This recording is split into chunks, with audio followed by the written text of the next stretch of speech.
about to watch is sponsored by my own youth, the youth of Umokebele United Brothers.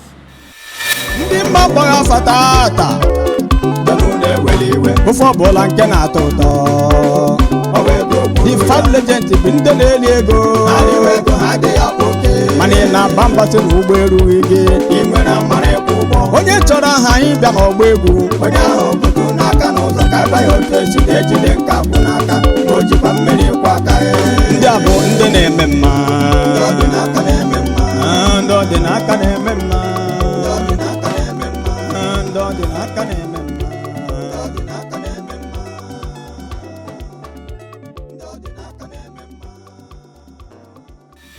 Thank you, my brothers. Thank you, my sisters, wherever you are. I remain your own brother, Mr. Okechukwu Iwala, the Reggae Messiah. From Umokebele, Umondoba, is in local government Imo State.